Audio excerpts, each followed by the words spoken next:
plastic, people, pollutions, and politicians. I'm Ryan Mendoza, and welcome everyone to the very first episode of the Greener Pastures podcast. Today I'm being joined by my co-hosts Chantal Pino and David Ramastrada, as well as guests Kenneth Lamuga, Michelle Fonda, and Danilo Corias to discuss all about the overconsumption of SUPs and how it applies to our world, our future, and to Mindanao. Each installment will cover another aspect of SDG 12, but not limited to issues within the Philippines. But before that, let's ask ourselves, what is SDG 12? Thank you, Ryan. SDG 12. This is one of the 17 Sustainable Development Goals established by the United Nations in 2015. Sustainable Development Goal 12, titled Responsible Consumption and Production, involves the consumption and production of resources such as single-use plastics, water, crops, etc. These Sustainable Development Goals were put in place in order to give all world leaders around the world a deadline, one that is meant to motivate everyone to make the world a better place. SDG 12 is no different, as the unsustainable patterns in consumption and production are some of the root causes of climate change, biodiversity loss and pollution, and it is also why too much food, water, or other resources are being wasted every day. Thank you, David. You mentioned before that SDG 12 involves the overconsumption and overproduction of resources such as single use plastic products, or SUPs, are used once or for a short period of time before being thrown away. That brings us to the following question: what are SUPs and why are they considered to be harmful? SUPs, also known as single-use plastics, that are used once or for a short period of time before being thrown away. We can consider them to be so harmful because of their longevity and their massive numbers. According to an Outlook study conducted by the OECD, in the past 30 years, the consumption of plastics has not just doubled, but has instead quadrupled to reach 460 million tons. They can last for thousands of years and can degrade to pieces less than 5 milliliters long that can pollute not only the environment but also harm. In fact, there is a popular study online that confirms the presence of microplastics in human blood. We might be undergoing some technical issues here, but honestly, those are some very interesting studies that you've linked. It's very true that it can pollute not only the environment, but also harm the people and animals that graze it. As a Filipino citizen, I've seen thousands of trash piles in cities and streets, and I've personally met people who have unfortunately have to live in these areas in order to make a living. I just have to simply ask, do any of you have any personal experiences regarding this issue in your life? One of my personal experience I have had with the issue is during a strong rain. A flood occurs near where I live. During the flood, I have caught many plastic waste floating and following along the water. And once the water subsides, the plastic waste remains on the road, which is sad to see and hinders the traffic. Well, as for me, I never had any experience related for this situation, but I feel sympathy for those who have experienced this. This is truly tragic to hear. It's unfortunate how much of a stranglehold this issue has over the general citizens of our country. In the Philippines alone, a staggering 2.7 million tons of plastic waste are generated in the Philippines each year, and an estimated 20% ends up in the ocean. It's the main reason why it's important for us Filipinos to reduce, reuse, and recycle. Even in smaller actions, we as individuals can also make a difference. Simple actions such as using tote bags, using paper products, and repurposing single use materials are some of the many ways we can promote a plastic free society. But this shouldn't be our only solution. There are also structural reasons as to why our country is so polluted. The Solid Waste Management Act, or RA 9003, was our country's most significant effort in regulating plastic waste and pollution. And even then, it was passed in 2010. It took 8 years for it to be fully implemented, and yet it almost feels like as though nothing has changed. Even if we students collectively decide to stop using plastics, it will be completely overshadowed by the amount of landfills and garbage that's being disposed by the elite companies and businesses. Our consumption of plastics will not improve unless we change the system itself. These are some very hot takes, Rochelle. It's very true how there desperately needs to be some kind of change in the system in order for the advocacy against plastics to be truly followed, especially within our own region. It's no doubt that Mindanao has had several issues within its own plastic consumption. That brings us to our next question. Do you think Mindanao consumes or overproduces single-use plastics? That's a nice question, Ryan. Well, a market study that was conducted by the World Bank in 2021 shows that the Philippines is still struggling with multitudes of plastics per day. And an expert from an article that I read says, like many rapidly developing countries, the Philippines grapples with unsustainable plastic production and consumption and insufficient solid waste management infrastructure. A staggering 2.7 million 2.7 millions tons of plastics are generated in the Philippines each year. But the Solid Waste Management Act, or RA 9003, which is the country's most significant effort in regulating plastic and waste pollution, is taking place. But the RA 9003 isn't the only policy that is used against plastics. In fact, around 500 local governments, including Quezon City, Marikina City, and Davao City, have passed ordinances banning single use plastics that have helped reduce local plastics over the past 5 years. However, in spite of being a major breakthrough in resolving solid waste management, its implementation at a local government level is still severely limited. It's really interesting stuff here.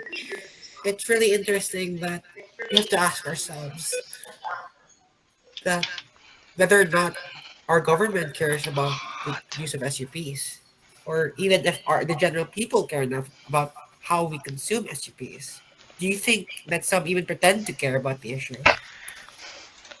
I think the general public cares about the SUPs, but do they care enough because the negative side effects of SUPs? No, I think they don't care until that until the negative effects of using or overconsumption of SUPs hits them. That's what my opinion is. Those are some interesting thoughts. Now, that brings us to our main topic of contention. Do you think the battle against plastic pollution can truly be won? Yes, I think the battle against pollution can be won. There have been many attempts in reducing the plastics in the ocean for the past from 2015 to 2023. Uh, the battle against plastic pollution is going to be a hard fought battle, but if we go by it slowly by slowly, I think we can win against it. I agree with Dane. I think that um, battle against plastic pollution, it's complex, it's outgoing, and it's hard to say if we're going to get like if we can definitively say that we won just because of the sheer amount of plastic pollution there is in the environment and its effect on human health in general. I think one of the biggest challenges is um, it's produced and used on a daily basis. So it's versatile, it's a durable material, it's used in many products, packaging, bottles, electronics, and other devices. So while it is possible to combat plastic pollution, I think It relies on a lot of factors like single-use plastic bans, legislations in cities, recycling and waste management systems that's also enacted by the government. Also, a lot of product design and innovation on in the side of you know manufacturers. I think it's called extended product responsibility, something along those lines. So it's kind of their responsibility as well to make biodegradable and plant-based materials and reusable packaging. Parang yeah. Truly some interesting stuff that we've been able to discuss here. In such a small amount of time, we were able to go through all that we needed to go through with regards to SDG 12, consumption and production. It's truly interesting and truly enlightening that we will discuss how our own consumption and production of plastics, especially within our own region and country, can impact the world as it is right now, and how even in small, even the habits that we have, the bad habits that we maintain, those can, when collectively like combined with one another, have some really bad impacts on our world. And it's important that we advocate and try to adapt in modern times and modern issues. So, to summarize our discussion, there are ways we can advocate towards SDG 12. We can do, like Chantal said, we can do it in smaller actions like reduce, reuse, recycle. We can try to, or yes, our best to use tote bags. We can recycle materials, but again, Rochelle is also right. There's also a systematic root of the problem, and it won't fully stop until we address that and until we fight against that. We need to talk about with it, the laws within our country that affect our environment, and we need to desperately fight for those laws to be held. It's important, not only just for our environment, but also for us and for our future. Before we continue, we have to head on with our commercial break. Hoy! Regards to the advocacy.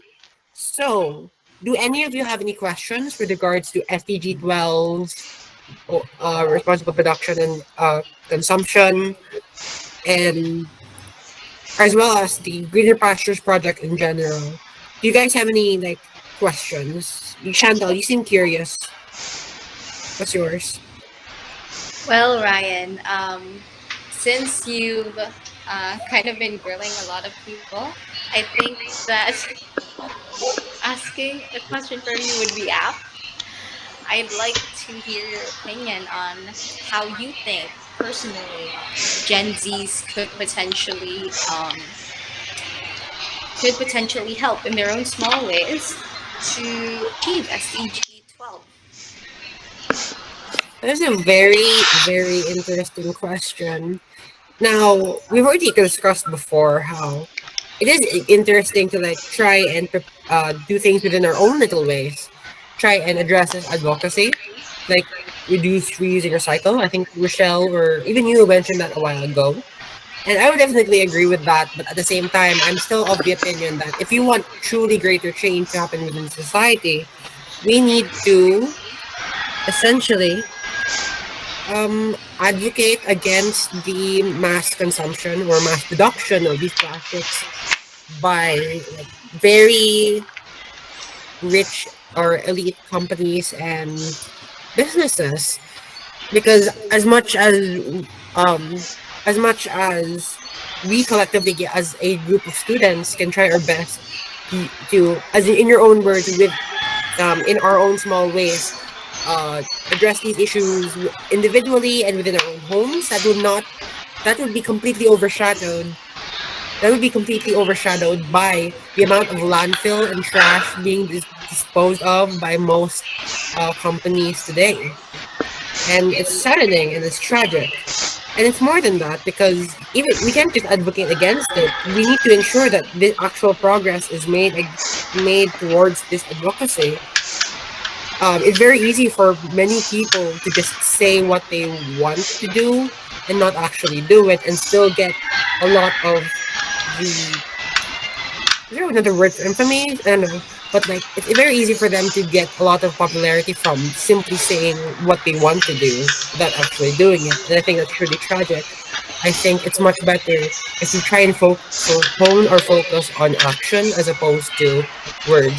Because like most people would say, action is stronger than words. No matter how you phrase yourself wanting to do something, it will never be as powerful as us actually doing that thing. So yes, I think that it is good that we try to be um it is good that we try to have some kind of way we can individually do things, but I think it's much better if we try to collectively agree on something. So yeah, those are my answers with regard to your question. Apologies if it does seem like this is like an interviewer grilling someone else, but again, this isn't just I don't know. It's just let's just try our best to hold a modicum of conversational vibes here, and I think because it's our main goal to have it is within our human nature to have discussions, to be curious about certain topics, and I think it's better for us to be open here and ask questions. So, moving on from that, Dane, with regards to your answer and towards the question, like with regards to the question regarding the battle against plastic pollution, um, just like something I'm just curious about you. How do you aim to support SDG 12 for you personally?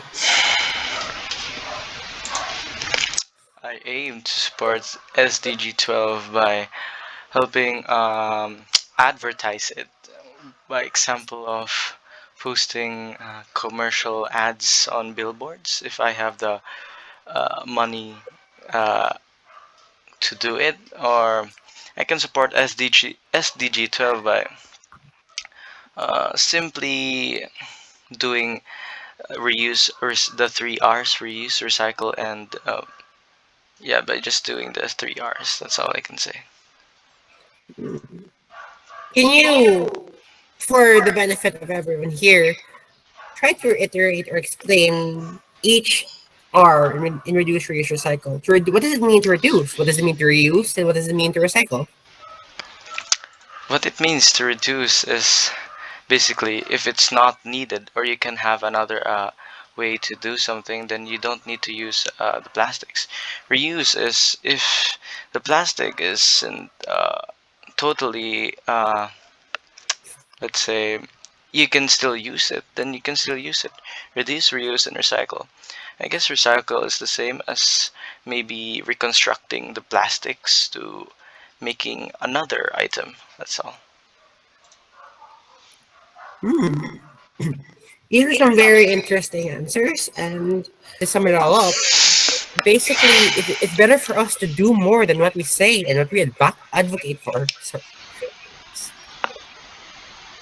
and I think that is where we can end off. That is all points within our we need to discuss. All the points we wanted to discuss, and all the points we can just not really can discuss, but like just to for a point of emphasis. So let's just give ourselves a round of applause. This has been a very interesting podcast, and we're very glad to have discussed all of these with you. Again, here, thank you, our guests, Daniela Corias, Rochelle Fonda, and Kanefa Buga, and of course, our main stars, Chantal Pino and David Estrada. This has been very interesting. This has been the Greener Pastures Project, and we'll see you later. Bye.